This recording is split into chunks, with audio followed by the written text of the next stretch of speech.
Vocês estão vendo minha imagem? Só me dá um feedback aí no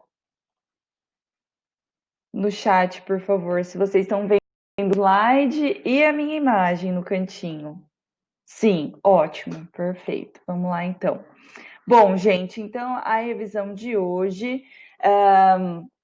continuamos no capítulo 2, o que seria a aula 6, né? Então, vamos falar um pouco dos destaques do relevo mundial e principalmente o relevo do Brasil, tá? Mas antes de falar do relevo em si, nós vamos então falar sobre as estruturas do relevo. Na verdade, as estruturas geológicas do planeta são as que sustentam aquela estrutura, né, de rochas que sustenta a forma, a superfície, a forma da Terra. Né? Então, na aula passada, na revisão passada, nós falamos dos 3 diferentes tipos de rochas, né? E essas rochas, então, elas compõem estruturas geológicas que vão sustentar o relevo, a forma do relevo, certo? Então, aqui, porções de rochas da superfície que sustentam as formas da superfície, do relevo, no caso, né? Lembrando, né? Estamos falando de geomorfologia. Na aula anterior nós falamos, né? Geo, terra, morfo, forma, logia, estudo. Então, estamos fazendo o estudo da forma da Terra, que é justamente o relevo. Bom, então temos aí essas 3 estruturas do relevo, essas 3 estruturas geológicas que sustentam aí a forma da superfície, certo? São elas, então, os crátons. Os crátons, eles podem ser chamados também de escudos cristalinos ou de maciços antigos, tá? São 3 nomes diferentes para a mesma estrutura. Essas estruturas que são formadas por rochas magmáticas ou metamórficas muito antigas, algumas datam do resfriamento do planeta Terra. Né? Então, lá do pré-cambriano, lá no superéon, no éon adeano, há 4,6 bilhões de anos atrás. Então, a Terra era uma grande bola de fogo, né? E aí, então, ela começa a se resfriar, começam a surgir as primeiras rochas, né? E essas rochas, elas compõem, então, esse escudo cristalino, essas primeiras rochas que se formaram, né, no resfriamento do planeta. Essas estrutura, então, né, ela é composta principalmente por rocha magmática e metamórfica também, porque pode ter acontecido, né, choques de placas, né, enfim, a movimentação dessa crosta pode ter dado origem às rochas metamórficas, que nós já falamos na aula anterior como elas surgem, né? E é nessa estrutura que existe a presença de minerais metálicos, como ouro, cobre, a bauxita, o ferro. Né? Então, esses minerais metálicos, eles vão ser encontrados em crátons, ou escudo cristalino, ou maciço antigo. Pode aparecer também como maciço cristalino, né? Ou pode aparecer como escudo antigo, né? Pode variar esses nomes. Mas, enfim, é onde se encontra. Então, se a gente quer fazer, por exemplo, né, exploração de minério de ferro, a gente jamais vai numa estrutura geológica de bacia sedimentar, porque na bacia sedimentar não tem a formação desses minerais metálicos, e sim nos escudos cristalinos, principalmente na rocha magmática, né, ou metamórfica, dependendo do mineral, tá? Lembrando, os minerais são, então, cristalizações de elementos químicos que estão presentes nas rochas, certo? Que compõem as rochas, né? Bom, uma outra estrutura existente são cinturões orogênicos ou dobramentos, tá? Então, esses cinturões orogênicos pode aparecer apenas com o nome de dobramentos. Esses dobramentos, aqui eu coloquei modernos, mas existem os dobramentos antigos também, né? Esses dobramentos antigos, por exemplo, existem no Brasil, né? Então, eles são oriundos do choque de placas tectônicas, que então, falamos, né, na revisão passada, quando 2 placas, então, se encontram, uma mergulha, a outra dobra. Nesse dobramento, então, é que surgem as grandes cadeias montanhosas, né, as cordilheiras, que podem levar também o nome de cinturão orogênico. Cinturão por ser uma cadeia extensa, né? Orogênico, oros, montanhas, gênico, de gênese, né? A origem das montanhas, que são esses dobramentos modernos. Como eu disse, existem dobramentos antigos no Brasil, então se formaram lá no período pré-cambriano, né? Quando nem a Pangeia, antes de existir a Pangeia ainda, se formaram. E aí, como não existe mais movimentação tectônica no território brasileiro, nós não temos esses dobramentos acontecendo, né? Modernos, por que modernos? E aí, quando eu me refiro à Cordilheira dos Andes, à Cordilheira do Himalaia, eu considero dobramentos modernos porque eles aconteceram há cerca de 65 milhões de anos atrás. Se comparado com os dobramentos antigos, ele se torna bastante moderno, mais recente na história do planeta, tá? E aqui apresenta uma grande quantidade de rochas metamórficas, porque é aquilo que a gente falou na aula passada. Para uma rocha dobrar, o que vai acontecer? Elevada pressão e temperatura. Com isso, então, eu tenho a rocha entrando no seu ponto de fusão, e aí ela vai. Fusão, né? É isso. Que vai sair do estado sólido, e aí ela vai virar magma por um tempo de novo, e depois ela vai se resfriar novamente. Só que quando ela se resfria, esses minerais eles vão se cristalizar, né? Vão se solidificar novamente de uma maneira diferente, tá? E por fim, as bacias sedimentares. As bacias sedimentares elas vão ser compostas por justamente as rochas sedimentares, né? As bacias sedimentares, então, são estruturas encontradas em áreas mais baixas do relevo que recebem o material de sedimentação de porções mais altas do relevo. Possuem embasamento de rochas cristalinas, ou seja, é uma estrutura mais baixa do relevo que vai receber os sedimentos. Mas o que é essa porção mais baixa aí? Né? Então, o escudo cristalino, certo? O embasamento é de rocha cristalina, rocha magmática. E aí várias camadas de sedimentos formando as rochas sedimentares, e aí nós chamamos de bacia sedimentar essa estrutura, né?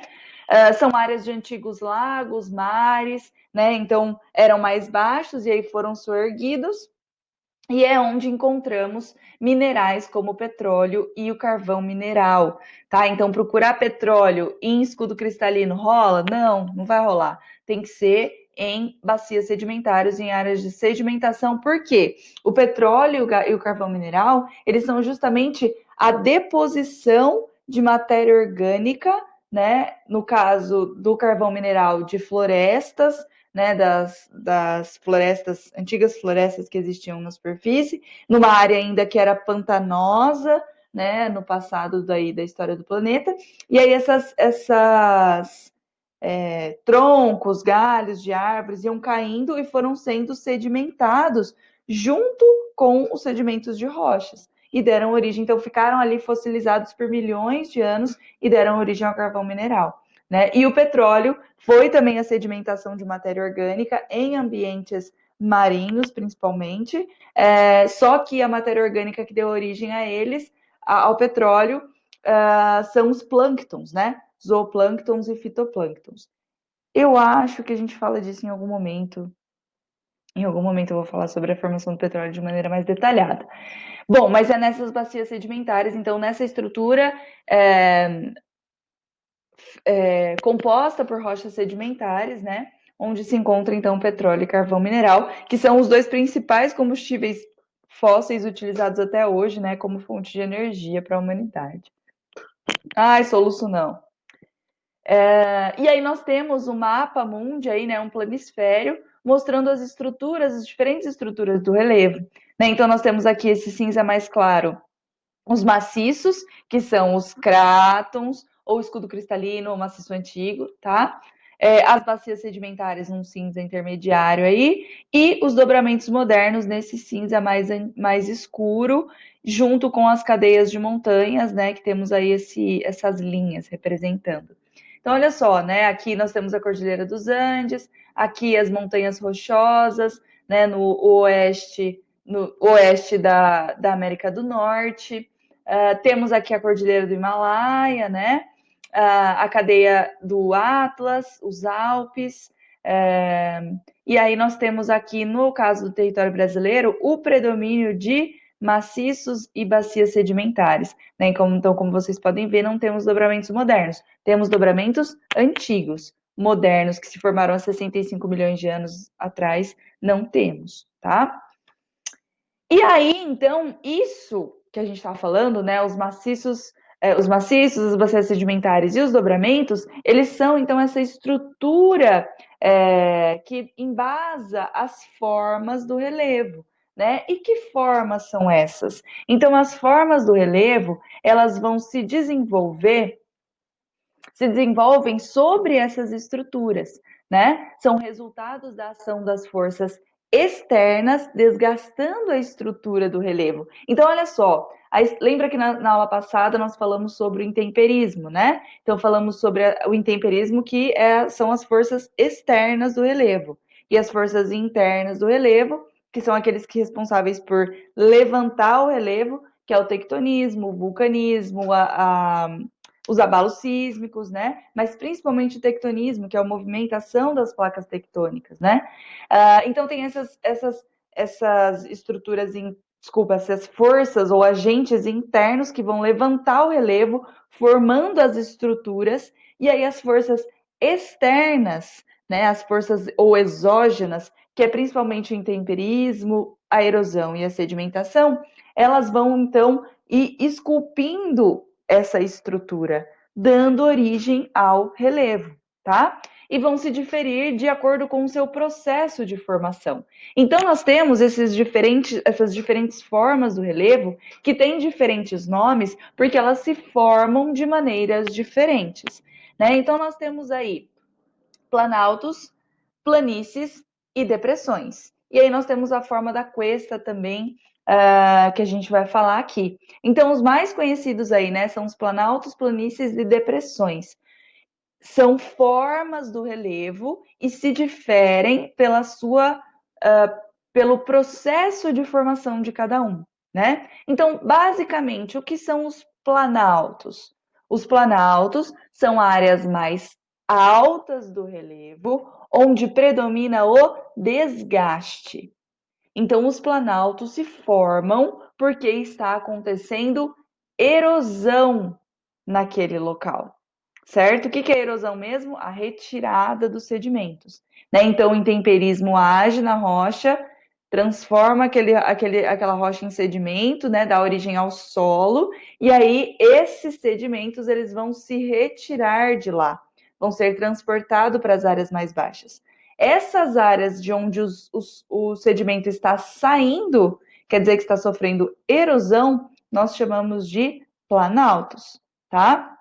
Aqui na imagem, ó, nós estamos vendo, né, o planalto, essa área mais elevada do relevo que está sofrendo erosão.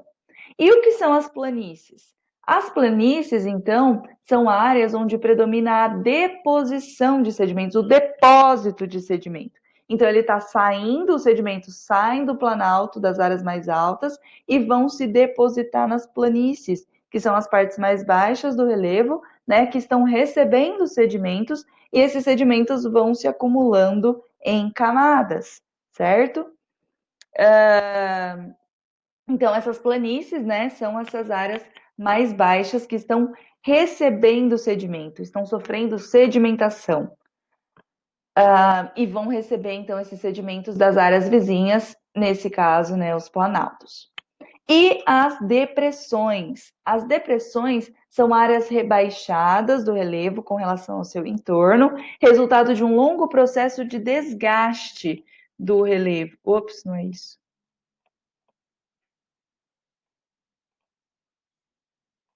Resultado, então, de um longo processo de desgaste do relevo, né? Então, é uma área que ela é mais baixa, não porque ela não é uma planície, mesmo sendo mais baixa, não é uma planície, porque ela não está recebendo sedimento. É uma área que se tornou mais baixa do que o seu entorno, porque ela sofreu um longo processo de desgaste, um longo processo erosivo, tá? Então, aqui nós temos a depressão, né? Então, é uma área mais baixa que o seu entorno, né? Mas ela está aqui numa estrutura de planalto. Ela é mais baixa do que seu entorno. Nós chamamos ela de depressão relativa, porque a altitude dela é maior que o nível do mar. Existem as depressões absolutas também. Uma depressão absoluta é aquela que tem a altitude menor do que zero, né? Então, ela é mais profunda do que a altitude zero, que é a altitude do mar.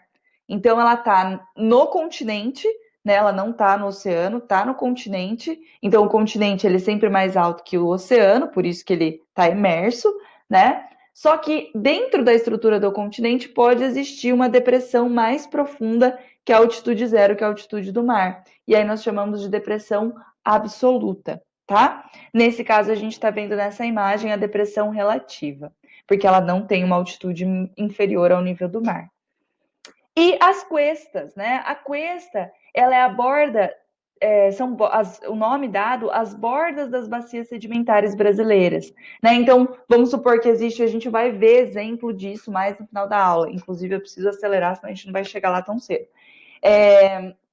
Então, nós temos as bacias sedimentares, que elas eram estruturas mais baixas para receber sedimento, né? Só que ela pode ter sorguido com o movimento das placas tectônicas. Ela pode ter sorguido, sofrido uma epirogênese positiva, por exemplo, né? E aí, o que acontece? Agora, a bacia sedimentar não está mais numa área mais baixa, ela se soergueu e pode ter se tornado um planalto. E aí, o limite dela, né, a borda da bacia sedimentar, quando acaba um planalto, e aí a gente vai ver que isso acontece aqui na bacia sedimentar do Paraná, no fim do planalto, entrando numa depressão, nós temos então as cuestas, tá? Que possui aí uma forma de escarpa, tá? Escarpa é essa diferença significativa aí entre uma área mais alta e mais baixa do relevo. Bom, nós vamos entender melhor sobre esses conceitos quando a gente for ver, quando a gente for falar aí do relevo do Brasil e a gente vai falar das diferentes classificações do relevo, tá? Eu vou passar rapidamente aí no relevo mundial. No livro de vocês tem mais detalhado sobre todos os continentes, todos não tenho certeza, mas aqui eu vou falar rapidamente das Américas, da Ásia e da Ásia, né? Com relação ao relevo mundial, para a gente poder ir para o relevo brasileiro, que aí merece bastante nossa atenção. Então, nas Américas, como eu disse, né? Aí todo o oeste, a costa oeste das Américas, possuem dobramentos modernos, né? Então, nós temos as montanhas rochosas na costa oeste da América do Norte e a Cordilheira dos Andes aqui na costa oeste da América do Sul, né? No centro das Américas, então a gente tem um relevo parecido aqui, né? Tanto na América do Norte quanto na do Sul. Na porção central dos continentes, nós temos então as planícies e as depressões, e também planaltos de baixa altitude. Né? Então, aqui no caso da América do Sul, nós temos, por exemplo, cadê minha seta aqui? Nós temos, por exemplo, a planície amazônica, né? Então, uma área mais baixa, recebendo sedimentos. A planície, a maior planície alagável do mundo, né? Que é aí onde a gente encontra o Pantanal, que é essa planície platina. Na verdade, aqui o Pantanal. Não, o Pantanal está mais para cá. Aqui a planície platina está mostrando, então, a área da bacia sedimentar, desculpa, da bacia hidrográfica da bacia platina, né? Confundi todas as coisas aí. Volta. Então, temos essa área mais baixa, rebaixada do território da planície platina. Nós vamos falar de cada um desses detalhes, principalmente no que tange o território brasileiro, quando a gente for falar do Brasil daqui a pouco. E temos alguns planaltos de baixa altitude, né? Também aqui no caso do Planalto Brasileiro, né, conhecido como Planalto Central, por exemplo, e na costa leste nós vamos ter cadeias de montanhas de formação antiga, né? Então, por exemplo, os Apalaches, eles se formaram antes, né, milhões de anos atrás, bem antes desses dobramentos modernos. Também a Serra do Mar, né, são os chamados dobramentos antigos, como eu falei para vocês. Tanto os Apalaches como aqui parte da Serra do Mar são esses dobramentos que aconteceram há muitos milhões de anos atrás. E aí eles só estão passando por desgaste agora. Eles não estão mais subindo, né? Diferente daqui, por exemplo, da Cordilheira dos Andes, que continua dobrando, tá? Aqui temos imagens das Cordilheiras dos Andes, né? Então, por conta da altitude extremamente elevada, temos as neves eternas no topo delas. Então, por conta da altitude, quando a gente for falar de clima no próximo livro, Nós vamos ver então, né, por conta dessa altitude elevada, quanto mais alto, menor a temperatura, e aí o topo das montanhas ficam cobertos por neve, né? E na Ásia, que nós temos aí a famosa Cordilheira do Himalaia. Ai, tô louca.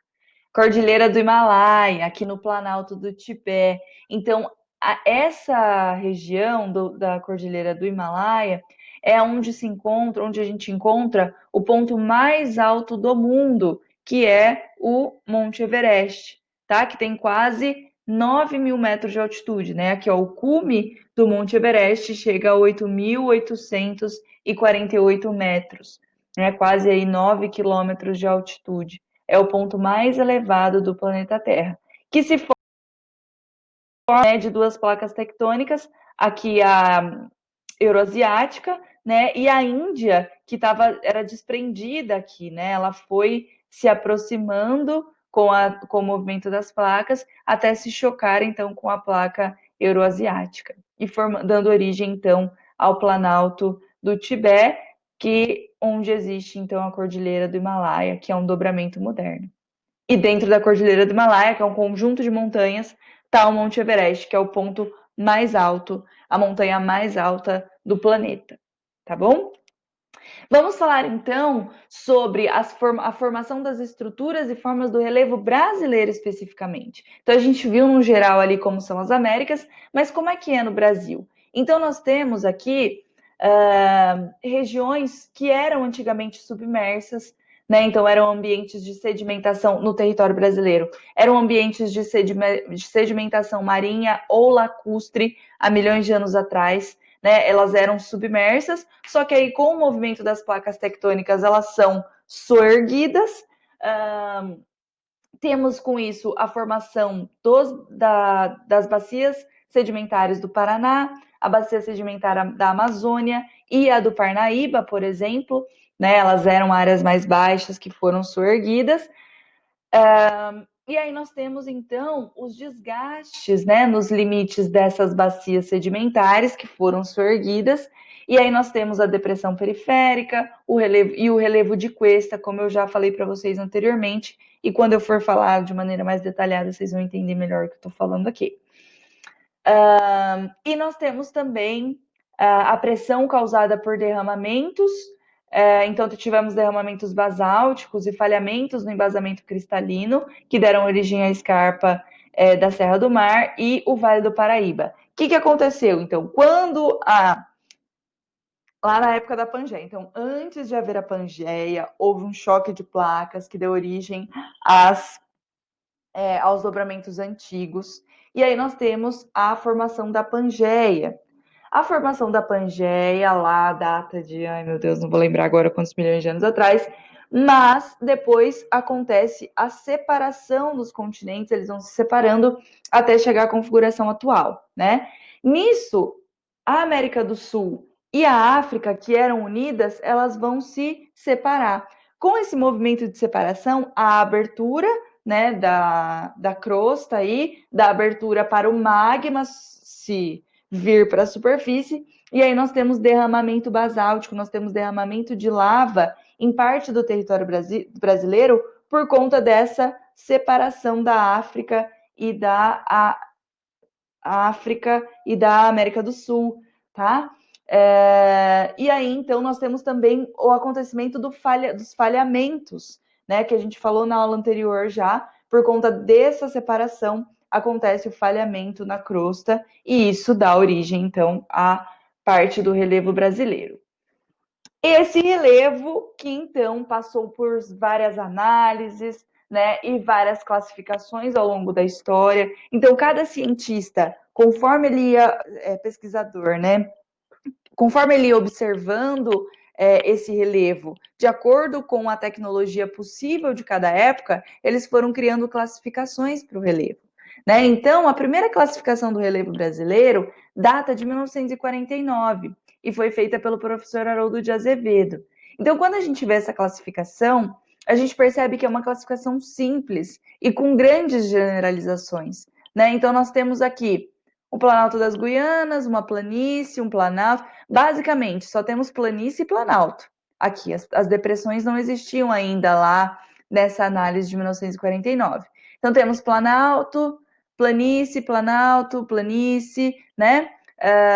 E o que ele vai levar em conta para fazer essa classificação? Apenas a altitude do relevo. A altura aqui está errado, né? A altitude do relevo, para determinar o que seja um planalto e o que é uma planície. Então, para ele, um planalto era toda a estrutura que possuía, então, mais de 200 metros ou mais de altitude.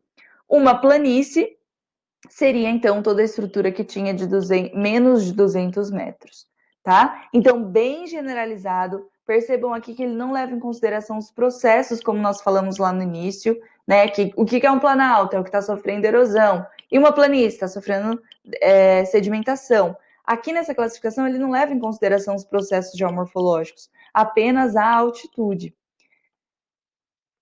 Mais de uma década aí depois, né, que a gente tem 49, lá nos anos 60, o professor Aziz Absaber, que é um dos maiores nomes da geografia do Brasil e reconhecido internacionalmente, né, ele faz uma outra classificação, que aqui ele já vai começar a considerar os processos geomorfológicos, ou seja, ele já vai observar, para fazer a classificação dele, ele vai observar o processo de erosão e sedimentação. Tá? Então, ele considera como planalto, aqui ele já começa a considerar como planalto uma superfície na qual predomina o processo de erosão, desgaste do relevo. E a planície, uma área onde predomina a sedimentação, tá? Isso lá na década de 60. Então, ele acrescenta mais algumas, né? A classificação dele fica mais detalhada do que a do professor Haroldo de Azevedo, mas, e aí aqui eu coloquei até o mapa dos domínios morfoclimáticos, que a gente vai falar quando for falar de vegetação, que ele vai levar em consideração também o relevo para fazer essa classificação dos domínios morfoclimáticos. Mas a classificação mais recente e que importa para a gente aqui, mais importa na verdade, é a classificação do professor Jurandir Ross, que foi elaborada no final da década de 80, né? Então, olha só, no final da década de 80, já havia uma maior tecnologia que possibilitava a análise do relevo com mais detalhamento, né? E aí ele utiliza o sensoriamento remoto para fazer essa análise do território. Então, o professor Haroldo de Azevedo, o professor Aziz Absaber fizeram a classificação do relevo brasileiro conhecendo o relevo em si, andando por ele, né? Não caminhando, mas enfim, né? Se transportando no relevo mesmo e foi analisando para elaborar a classificação. O professor Jurandir Rosa, ele tem auxílio de radares, ou seja, ele sai da superfície e consegue analisar de cima esse relevo. Então, com o auxílio da tecnologia, ele consegue elaborar uma classificação mais detalhada.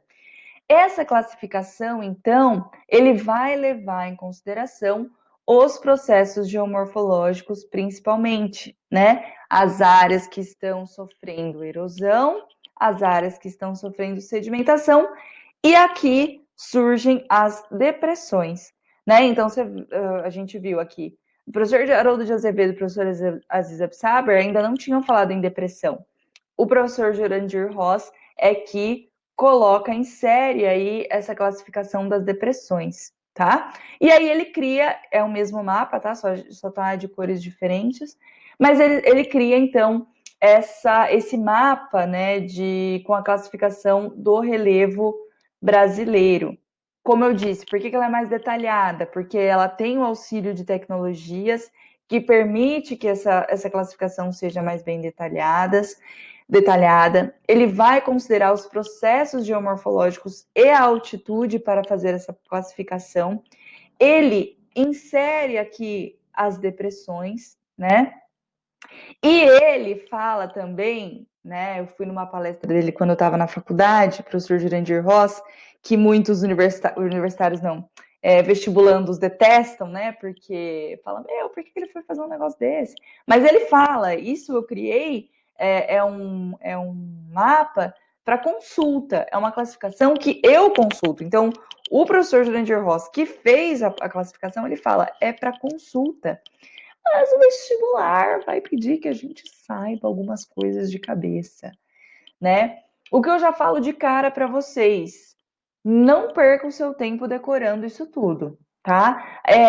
Eu vou falar para vocês um pouco algumas estratégias da gente lembrar algumas dessas estruturas, porque vocês até devem ter visto quando foram fazer exercício ou quando forem fazer exercício, que alguns exercícios realmente colocam lá os numerozinhos e fala qual é essa estrutura. Aí você fala, mano, você tá de brincadeira com a minha face, né? Mas ele vai querer que você responda, né? E quem não pode perder ponto, quem tem aí que de repente gabaritar, tem uma prova muito concorrida, vai precisar dar uns pulos. Quem não precisa é aquela típica questão que a gente fala: vou aqui colocar o melhor, vou dar o melhor de mim e seja o que Deus quiser. Tô brincando, mas é sério. Não, o que a gente faz? Não para sentar e decorar isso daqui, tá? Vocês têm muita coisa para estudar para ficar decorando essa classificação. O que é importante lembrar? Então a gente cria uns macetes aí, né, para lembrar dessa classificação. Primeiro, já sabemos que é dividido em planaltos, depressões e planícies, né? 28 unidades de relevo no total. Então, enquanto acho que do professor Jurandir Ross tinha 10 ou 12 unidades de relevo, aqui mais do que duplica, né? Nós temos aí 28 unidades de relevo, que se dividem em planaltos, depressões e planícies.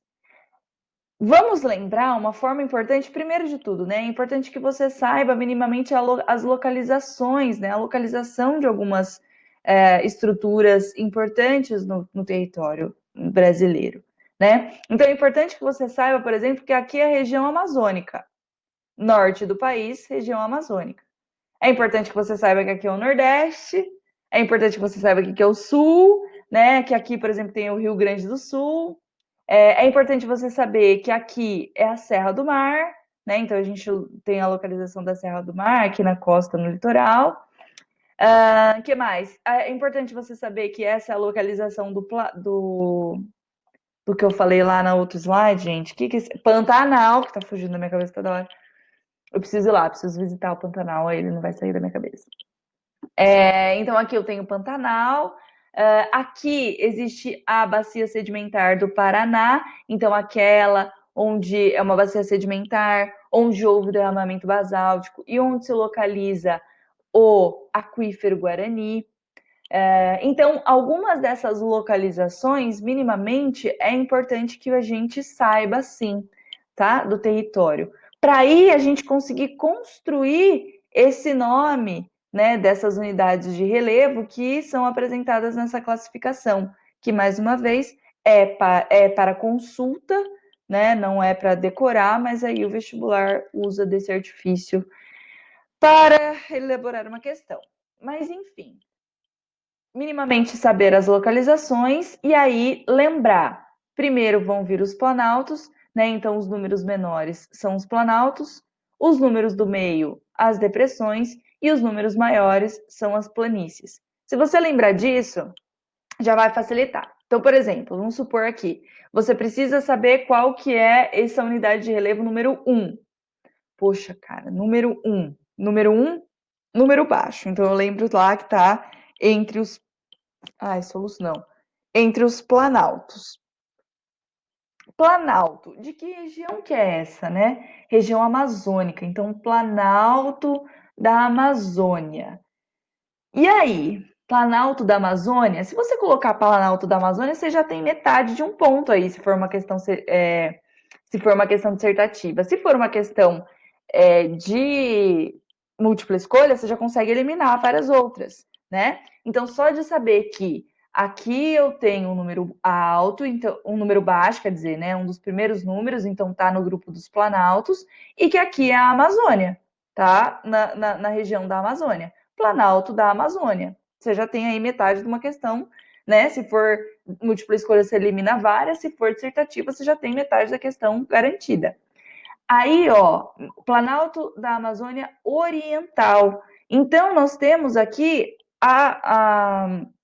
a região da Amazônia, oriental porque está a leste, se tivesse aqui seria ocidental, certo?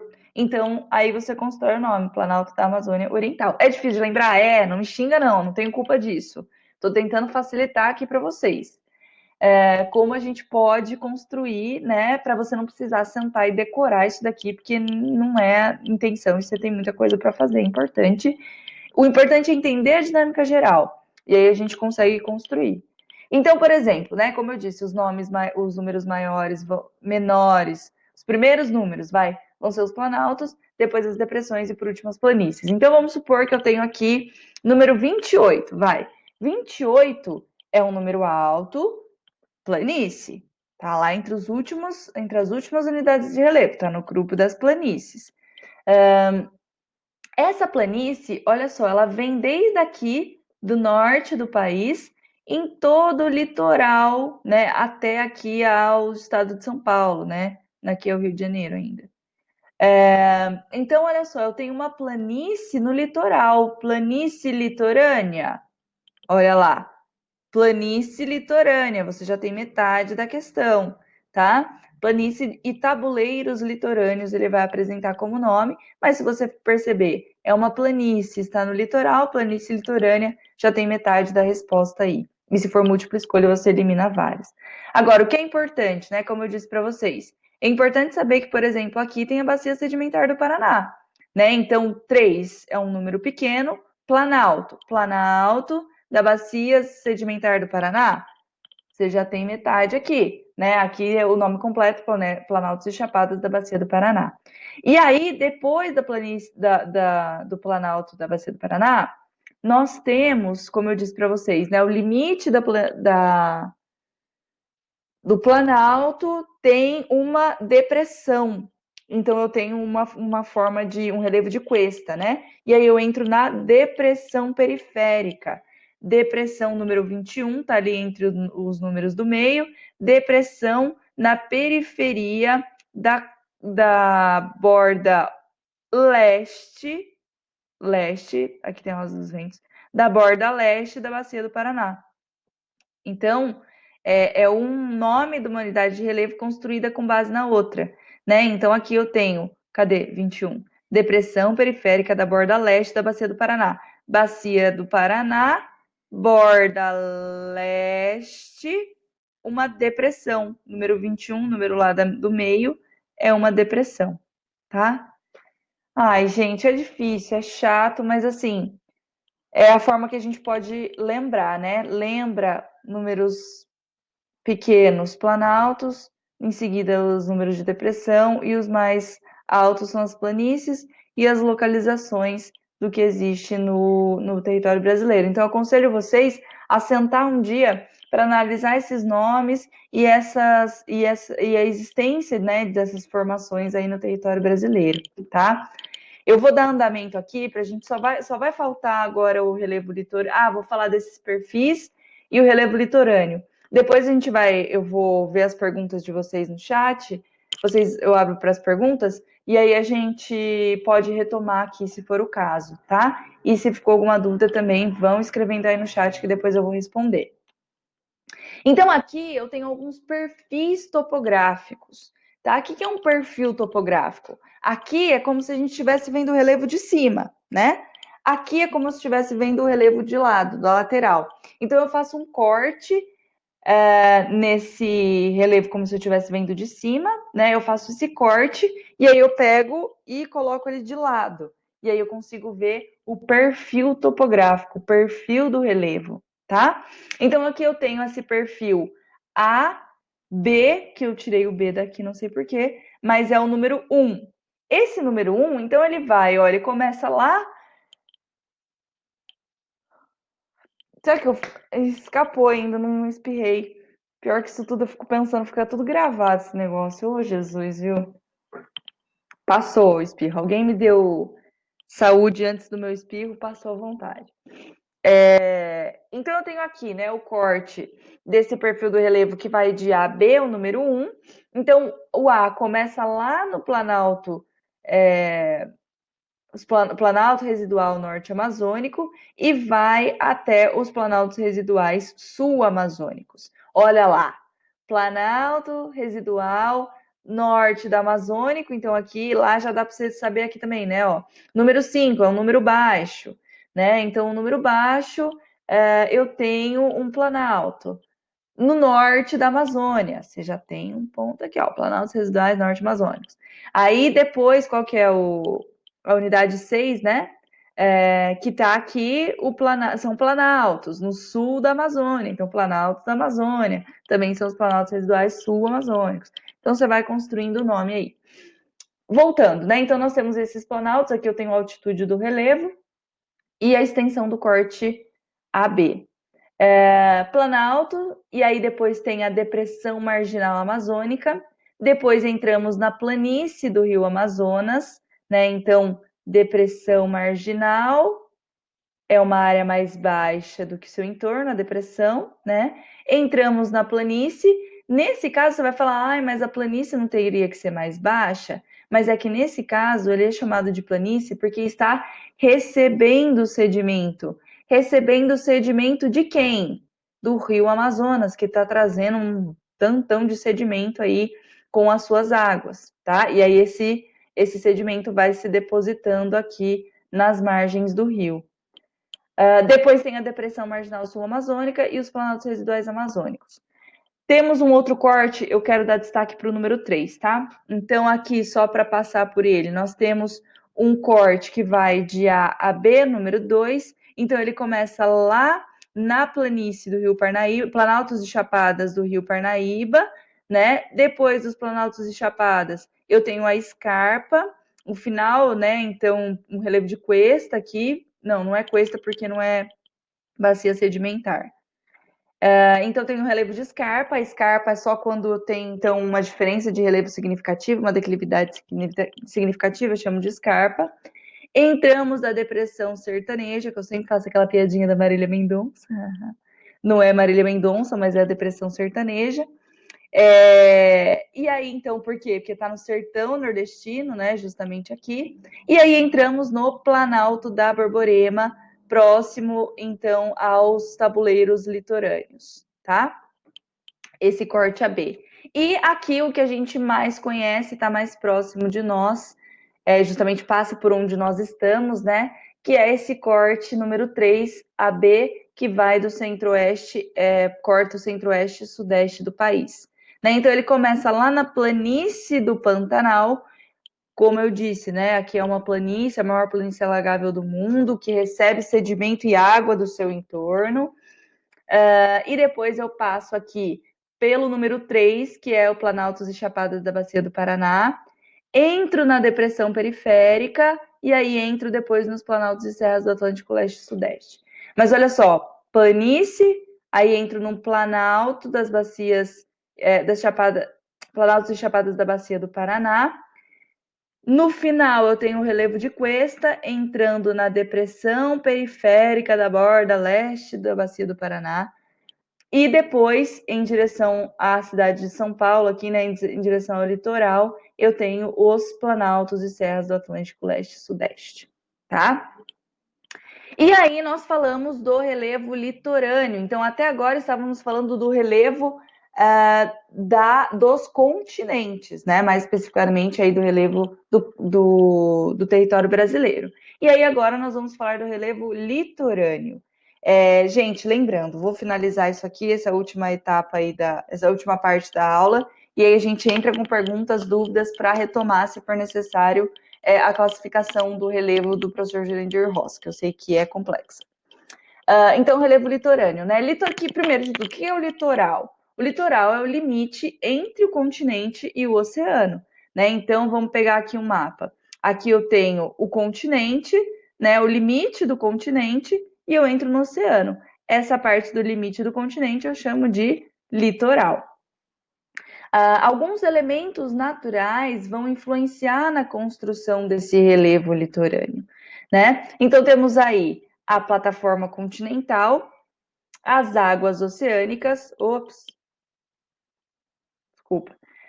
as águas oceânicas, o clima e as terras continentais. Isso tudo vai influenciar no relevo do litoral, tá? Então, primeiro, a plataforma continental, ela pode ter margens ativas ou margens passivas.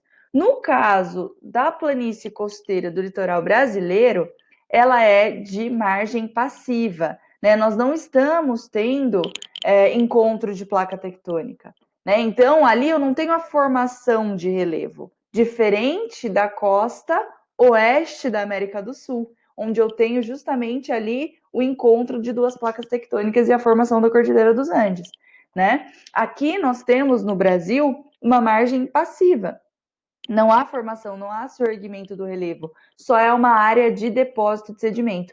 Ah, uma coisa importante que eu não falei aqui. Percebam aqui, né? Então eu tenho o número 23. Eu tenho a planície do Rio Amazonas, né? Então aqui é por onde passa o Rio Amazonas. Como eu disse, ele vai passando e vai então depositando o sedimento que ele carrega no seu curso. E aí aqui nós temos a foz do Rio Amazonas. A foz do Rio Amazonas é o fim do Rio Amazonas, é quando ele deságua toda sua água no Oceano Atlântico. Junto com essa água toda que vai desaguar no oceano, vem muito sedimento. Né? Então, para chegar no os rios que desaguam no oceano carregam consigo bastante sedimento. Por isso, nós vamos ter planícies, porque também são áreas de sedimentação. Tá? Esse sedimento ele pode estar sendo trazido pelo rio que vai desaguar no mar, ou pelo próprio oceano, pelas ondas que vão depositando sedimentos no litoral, que é o caso das praias, né? O que são as praias? São um grande depósito de sedimento. Areia que as ondas vão depositando na costa, tá?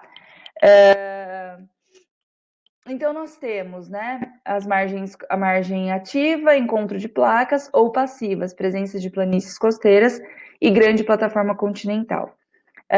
E aí, a plataforma continental, a gente já entra no relevo oceânico em si, tá? Que a gente não vai trabalhar aqui agora, mas se vocês tiverem alguma dúvida, a gente pode falar sobre ela.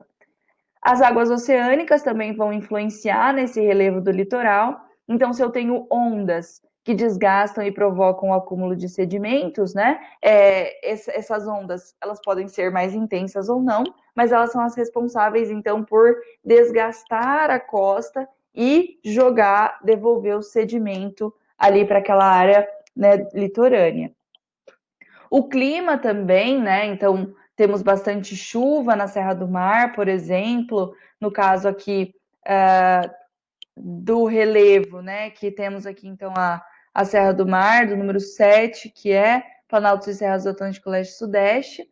Então, aqui com a presença da Serra do Mar, nós temos bastante chuva acontecendo no litoral, isso vai influenciar também no relevo. E as terras continentais, redes de drenagem desaguam no oceano, levando sedimentos. Então, como eu disse, né, o fim do rio que deságua no oceano vai carregar junto o sedimento e vai depositar esse sedimento no litoral, tá? Próximo aí ao oceano.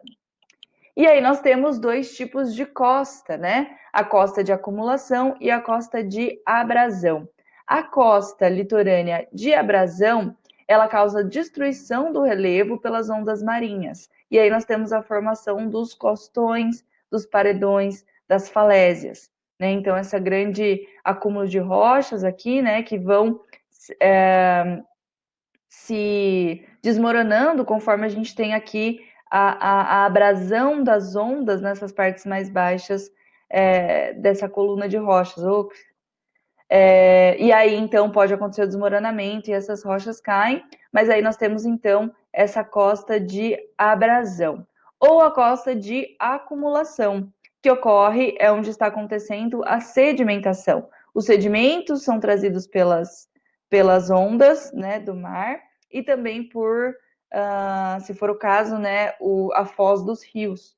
Então é onde a gente tem as praias, as dunas, os mangues, as lagunas, né, que são grandes áreas de depósito de sedimentos, que está sofrendo grande degradação, né, por vários motivos, e um deles é os seres humanos que começam a ocupar essa área e aterrar tudo e construir casas, enfim.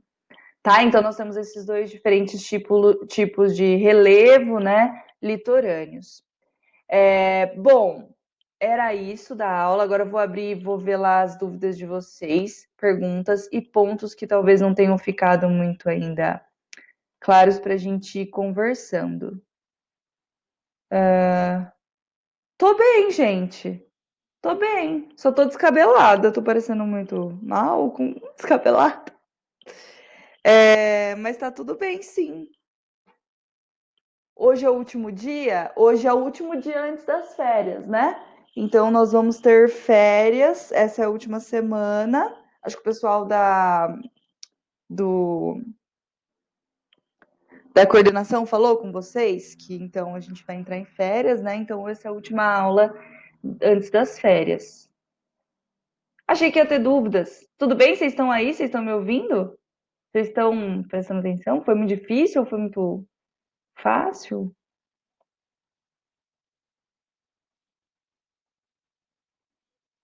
Tudo tranquilo? Ah, que maravilha! Aí sim. Vou até parar aqui a gravação. Cadê?